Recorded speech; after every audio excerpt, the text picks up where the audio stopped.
Hello friends, welcome to খেল দুনিয়া।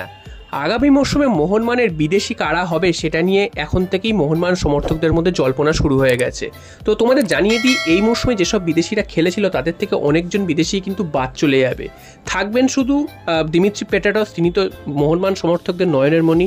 এছাড়াও জেসন কামিংস, তিনিও কিন্তু আগামী মরশুমে থাকবেন। তিনি এই মরশুমে সমর্থকদের প্রত্যাশা মতন পারফরমেন্স না করতে পারলেও তার নামের পাশে কিন্তু 12খানা গোল রয়েছে, এবং যেহেতু তাকে এত টাকা দিয়ে নিয়ে আসা হয়েছে এবং তার সাথে 3 বছরের চুক্তি রয়েছে, তাই তাকে যদি এখন ছাড়তে হয় তাহলে কিন্তু একটা বিরাট কম্পেনসেশন দিতে হবে। সেই কারণে জেসন কামিংস তিনিও কিন্তু আগামী মরশুমে মোহনবাগান দলের সাথে থাকবেন।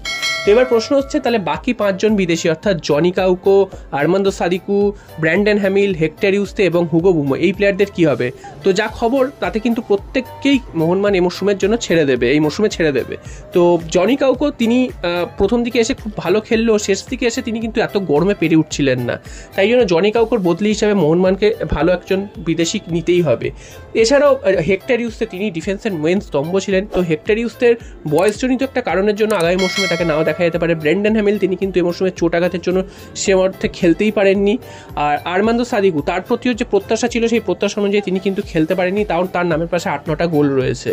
আর লাস্ট হচ্ছে হুগো বুমো, তাকে তো একদম মরশুমেই তাকে ডিরেজিস্টার্ড করে দেওয়া হয়েছে। তো তাকেও মোহনবাগান ছেড়ে দেবে, এবং মোহনবাগানের এই প্লেয়ারদের ছেড়ে দেওয়ার কারণ শুধু যে এই নয় যে তারা ভালো পারফরমেন্স করতে পারেনি বা খেলতে পারেনি। মোহনবাগান সামনের মরশুমে কিন্তু ACL 2 খেলবে, অর্থাৎ AFC চ্যাম্পিয়ন্স লিগ 2। তো সেখানে খেলতে গেলে এর থেকে অনেক ভালো মানের বিদেশি মোহনবাগানকে নিয়ে আসতে হবে। তাই জন্য মোহনবাগান কিন্তু সেই রকমই একটা দল গড়ার চেষ্টা করছে। অলরেডি জেমি ম্যাকলারেন সই করে নিয়েছে মোহনবাগানে, সেই খবরটা তোমাদের তো জানিয়েই দিয়েছি।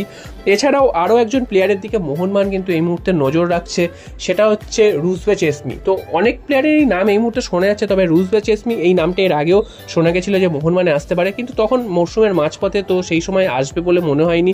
তো এখন আবার এই নামটা উঠে এসেছে, এই প্লেয়ারটিকে কিন্তু নেওয়া যেতে পারে সেরকমটাই কিন্তু মোহনবাগান ম্যানেজমেন্ট মনে করছে, এবং মোহনবাগান ম্যানেজমেন্ট এই প্লেয়ার নিতে পারে যেই পজিশনে, সেই পজিশনটা কিন্তু খুবই গুরুত্বপূর্ণ, যেটাতে কিন্তু এর আগে কিন্তু কার্ল ম্যাকিউ খেলতো এবং তিনি কিন্তু একটা ছাপ রেখে গেছিলেন। তো সেই পজিশনটা এই মুহূর্তে ফাঁকা হয়ে গেছে, সেখানে অনিরুদ্ধ থাপা থাকলে বা দীপক টানি থাকলেও কিন্তু সেরকম বিদেশি কোনো প্লেয়ার নেই। তো এই রুজবে চেসমিকে যদি মোহনবাগান নিতে পারে তাহলে কিন্তু সেই পজিশনটা, অর্থাৎ ডিফেন্সিভ মিডফিল্ড পজিশনটা কিন্তু অনেকটাই শক্তিশালী হবে।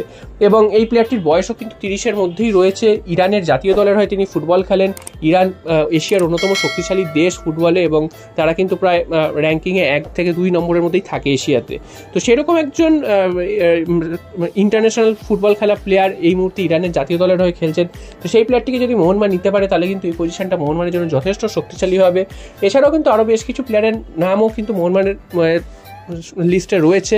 তো এই রুজবে চেসমি, এই নামটা এর আগে উঠে এসেছে, আবারও উঠে এসেছে। এই প্লেয়ারটি কিন্তু তার কেরিয়ার কিন্তু খুবই ভালো, তিনি বিভিন্ন ক্লাবে খেলেছেন। এছাড়াও ইরানে কিন্তু তার যথেষ্ট সুনাম রয়েছে। তো এই প্লেয়ারটি যদি মোহনবাগানে আসে, মোহনবাগানের তো ডিফেন্স বা মিডফিল্ডের যে পজিশন সেটা কিন্তু অনেকটা শক্তিশালী হবে, এবং দেখা যাক এর পাশাপাশি আরও কোন কোন প্লেয়ারের দিকে মোহনবাগান নজর রাখে। যদিও প্লেয়ারটির সাথে এখনও কিন্তু কোনো ফাইনালাইজড কোনো কথাবার্তা হয়নি বা তাকে যে সই করিয়ে ফেলেছে এরকমটা কিন্তু নয়, যেটা জেমি ম্যাকলারেনের ক্ষেত্রে হয়েছে, তাকে কিন্তু সই করিয়ে ফেলেছে অলরেডি মোহনবাগান।